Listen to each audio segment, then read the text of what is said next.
Good morning, YouTube. High Mileage Rider here. It's the beginning of January 2019 in Edmonton, Alberta, and unfortunately that means snow.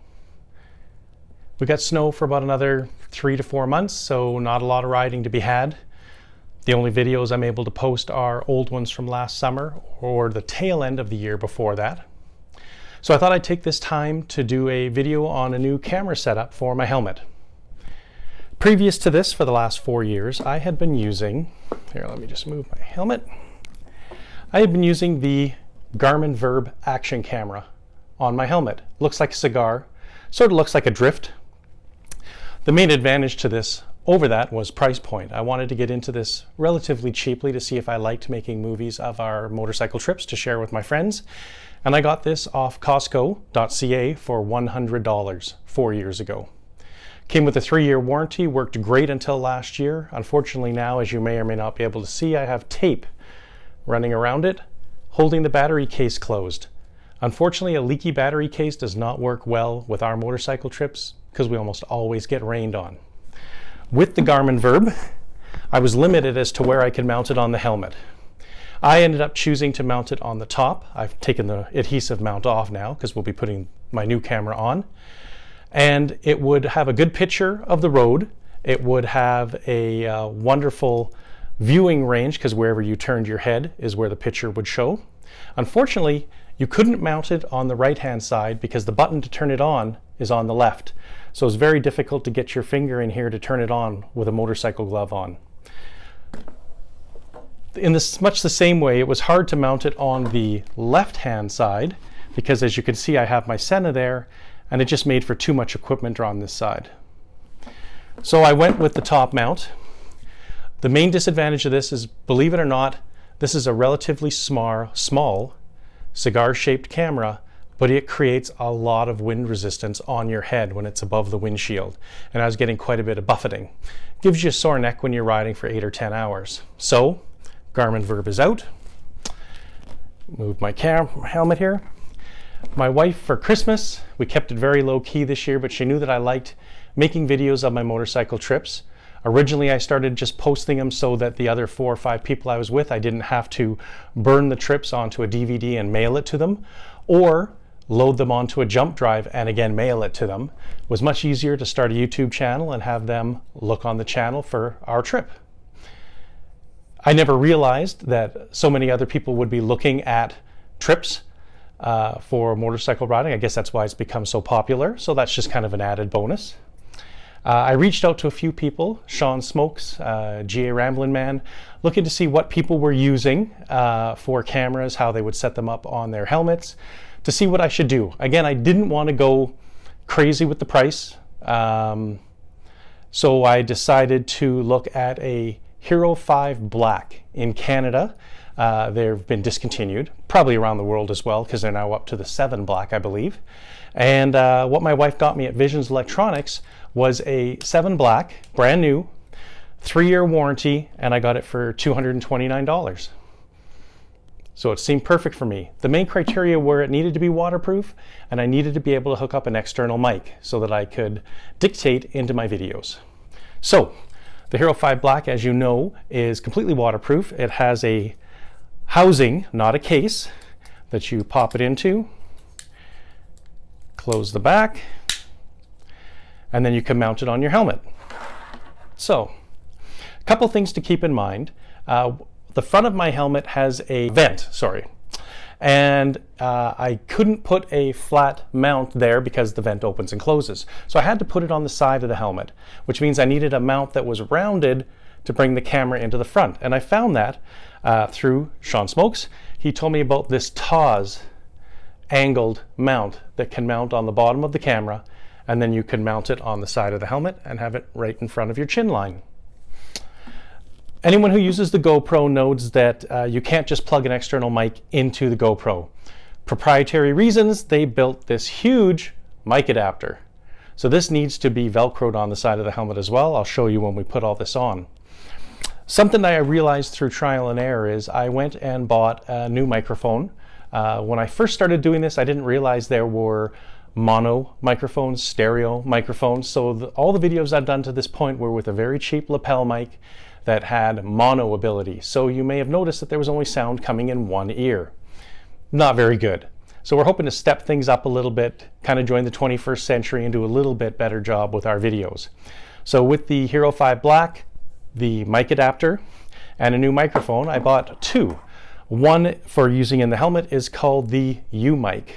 Got very good reviews on YouTube. The other one was a power device, which I'm using right now, plugged into my iPhone 7 Plus. And both are lapel mics. The advantage of the power device is it has an extension that comes with it for 15 bucks for the whole thing. And it is 79 inches long for the extension, and I think the original piece is about 30 inches, so I get like 100 inches, so I can put the camera far away from me and hopefully still get decent sound. Now, as we go back to the trial and error for learning, you can't just plug the microphone as it comes like this into the 3.5, I believe it's called, mic adapter. The reason why is you don't get any sound. So through searching YouTube videos, I found that, and I'm not very technical, so forgive me if I bastardize this, but this mic prong, I don't know if you can see it, has 3 black lines on it and then a ridge on the bottom. Apparently, if it has 3 black lines, it will not record your voice. It needs to be stepped down with a dongle, I'll call it. This comes with all the lapel mics. You plug it in, and now you're left with an end that plugs into the adapter for sound on the GoPro, and it has 2 black lines on it. I don't know if you can see that. So why does that matter? I don't know. I'm not sure if it's a amperage thing, a resistance thing, or what, but anyways, with the 2 on there, works perfectly. So let's put this bad boy on my helmet. Now, because the adhesive, the 3M adhesive, needs about 30 minutes to dry, I've already pre-measured where I want the microphone adapter to go. This is Velcro on one side, tape on the other, Velcro on the other side, tape on the other, goes on to the adapter, the 2 squeeze together. I've also already measured where I wanted the initial GoPro mount to go. And of course, here's the vent that I was talking about right on the front of my helmet. So what you do is you unscrew and you place the camera in.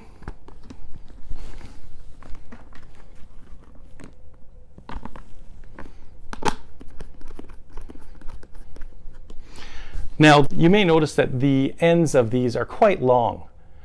Mr. Smokes had a great idea of replacing them, just going to your, and here we have Edmonton nut and bolt, and you could buy an equivalent size bolt to go in there so you don't have the long end sticking out. You would just need a Phillips screwdriver to attach it. So the nice thing about this is it's fully adjustable, left to right, up and down, tilting forward and back, so you can adjust exactly where you want it to be. So here's where I'm going to run it, on the front of my helmet.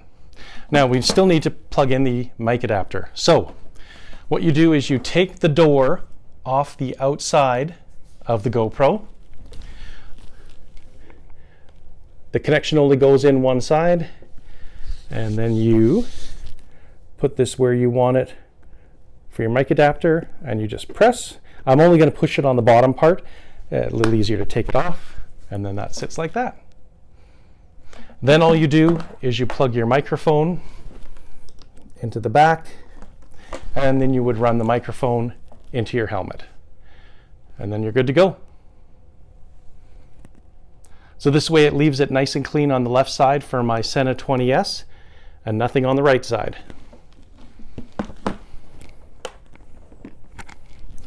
So in my initial videos that I pre-tried with this setup, the GoPro takes really, really good pictures. I've left it with basic settings from people that I've searched on YouTube, and we're going to start with that, see how it goes. We will adjust it and get more fancy, if you like, as we're going along.